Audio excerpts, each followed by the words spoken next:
Good evening. Welcome to Moments with Mary. It is truly a marvelous Monday. A little wet, rainy, damp outside, but it's good. Today is March 1st, 2021, and the ushering in of Women's History Month. Women's History Month is an annual declared month that highlights the contributions of women to events in history and contemporary society. So on this first day of March, I want to continue to thank all frontliners and healthcare workers for taking care of us during these pandemic times. Continue to mask. So on today, I will spotlight a woman in history, Fannie Lou Hamer, and share poems related to her. And I'm using for a reference today, Voice of Freedom, Fannie Lou Hamer, Spirit of the Movement, Spirit of the Civil Rights Movement. It's written by Carol Lee Boston Weatherford and illustrated by Ikui Holmes. So first, a little biographical information about Fannie Lou Hamer. Fannie Lou Hamer, 1917 to 1977, was known as the spirit of the voice of the Civil Rights Movement. Perhaps she was both. With her powerful singing and passionate, plain-spoken oratory, the granddaughter of slaves and the youngest of 20 children born to sharecroppers in the Mississippi Delta, Hamer was an unlikely heroine. Born in 1977 in Montgomery County, Mississippi, she had polio as a child and started picking cotton at age 6.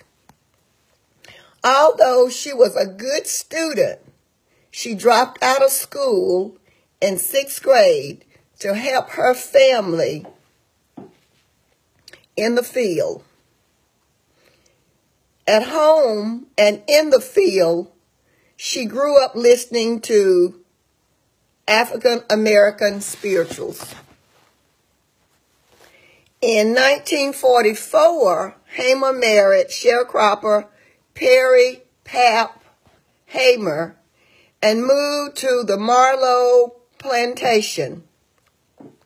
She was unable to have children after surgery that the state ordered for poor women, though Hamer and her husband adopted 2 daughters. At the Marlowe place, Hamer cooked and cleaned the owner's home because she had mathematical skills. She was also tapped to keep time, weigh the cotton, and pay the workers their share. Although the plantation owner rigged the scales to cheat the sharecroppers, Hamer strove to be fair, using her own scale when possible. In the Mississippi Delta, daily life was so grueling and poverty so great that Hamer did not even realize voting was her right until young grassroots organizers mobilized her community. When she tried to vote, she was not only She not only failed the poll test, but also faced backlash from the plantation owner. He fired her and made her move off the plantation without her family. They eventually reunited in a house in town. By then, Hamer was working tirelessly for racial equality. So in 1963, after demanding service at a white-only cafe, she was jailed and brutally beaten in Winona, Mississippi. The injuries plagued her for the rest of her life. Still, she rose from a community activist to become a national spokesperson.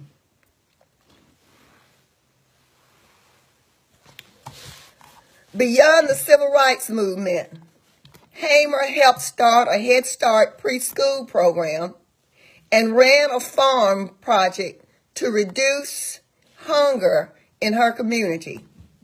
She also led the Cotton Pickers Resistance Movement and co-founded the National Women's Political Caucus.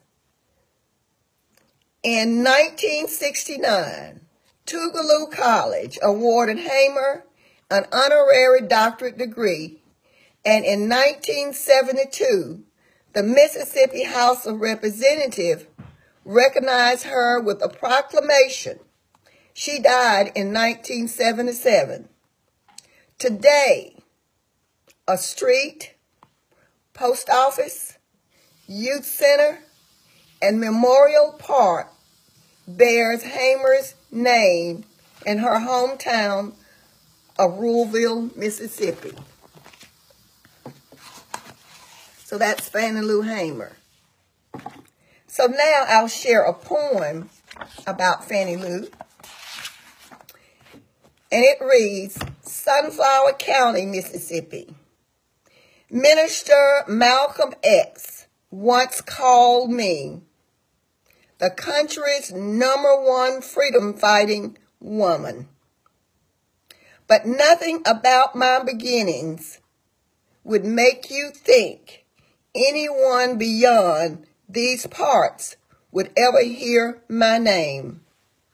Mississippi, I was born here, the youngest of 20 children. My folks, James and Luella Townsend, was the sharecroppers in Sunflower County in the Delta, where the soil was as rich as black folks was poor, where cotton was king and Jim Crow the law. When I was born on October 6, 1917, the plantation owner paid my mother $50 for producing a future field hand. The money helped my family through the winter. Child, I'm proof that the Delta birthed the blues. And that's Sunflower County, Mississippi.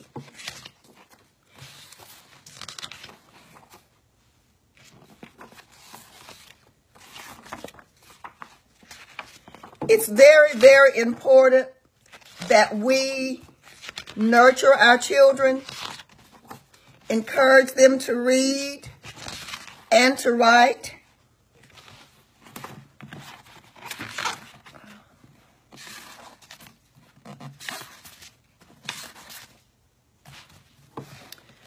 Very, very, very important that we do that for our children.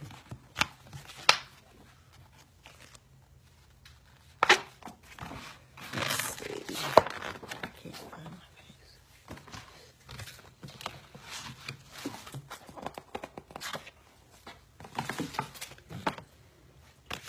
As I said, it's very, very important that we nurture our children.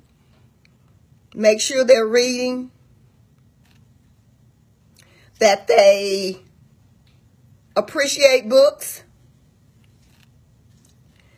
surround children with books and writing, visit your library regularly, and make buying new books a frequent treat.